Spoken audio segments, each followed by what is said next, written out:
Hello बच्चों, let us read this question. This question says the ratio of number of revolutions per second by an electron in the third orbit of He plus 1 to that in the third excited state of Be plus 3 is. और हमारे options हैं option A 1:27, option B 27:1, option C 16:27, option D 27:16. So इस question में कहा गया है कि जो रेशियो है of number of revolution per second by an electron in third orbit of He plus to that in third excited state of Be plus 3 वो कितना होगा. सो यहाँ पे इस क्वेश्चन को सॉल्व करने के लिए जो की कॉन्सेप्ट रिक्वायर्ड है हमारे पास वो है concept of number of revolutions per second, जिसे हम यहाँ पे फ्रीक्वेंसी के नाम से भी जानते हैं. सो यहाँ पे सबसे पहले अगर हम नंबर ऑफ रिवॉल्यूशन पर सेकेंड बाय एन इलेक्ट्रॉन की बात करें या बेसिकली फ्रीक्वेंसी ऑफ इलेक्ट्रॉन की बात करें तो वो होता है हमारे पास equal to speed v upon 2πr.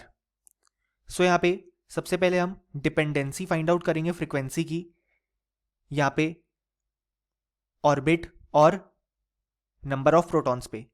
सो हम जानते हैं कि जो हमारे पास वेलोसिटी का एक्सप्रेशन होता है इन दी nth ऑर्बिट वो होता है 2.18 into 10⁶ multiplied by z upon n metre पर सेकेंड.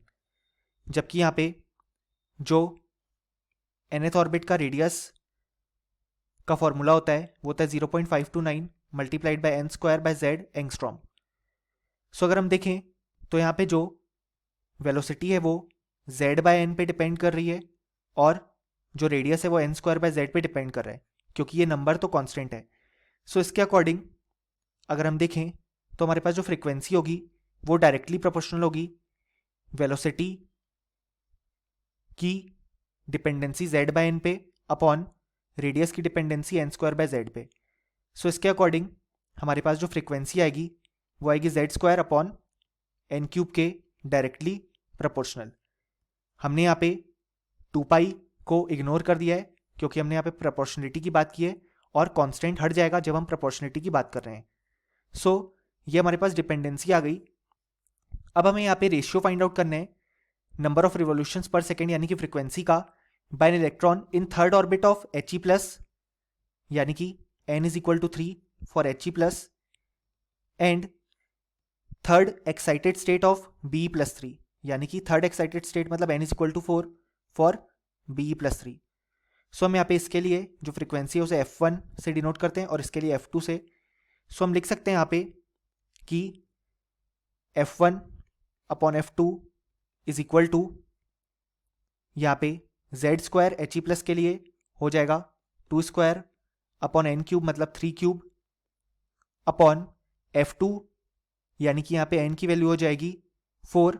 सो ये हो जाएगा 4 क्यूब और ऊपर z स्क्वायर की वैल्यू हमारे पास हो जाएगी 4 स्क्वायर क्योंकि यहाँ पे बेरिलियम के लिए नंबर ऑफ प्रोटॉन्स 4 होते हैं. अब यहाँ पे इक्वल टू आ गया क्योंकि यहाँ पे जब हम प्रोपोर्शनलिटी हटाएंगे तो कांस्टेंट आएगा, जब हम रेशियो लेंगे तो वो कांस्टेंट कैंसिल आउट हो जाएंगे. सो इसके अकॉर्डिंग हम लिख सकते हैं f1 अपॉन f2 की वैल्यू जो आ जाएगी वो हो जाएगी यहाँ पे इस तरीके से 2 स्क्वायर को हम लिखेंगे 4 अपॉन 3 क्यूब हो जाएगा हमारे पास यहाँ पे 27. ये जो 4 क्यूब नीचे है वो ऊपर चला जाएगा और हो जाएगा 64 और नीचे जो 4 स्क्वायर है वो 16 रहेगा. सो यहाँ पे अगर हमसे सॉल्व करें तो इस तरीके से हमारे पास जो रेशियो आ रहा है वो आ रहा है 16 अपॉन 27 यानी कि जो रेशियो आएगा उसे हम लिख सकते हैं 16:27 और यही क्वेश्चन ने हमसे पूछा है. सो यहाँ पे हमारे पास जो करेक्ट ऑप्शन हो जाएगा वो हो जाएगा ऑप्शन सी 16:27 और option A B and D incorrect हो जाएंगे.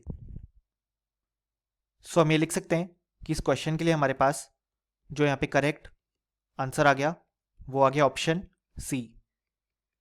Hope you understood it well. Best of luck.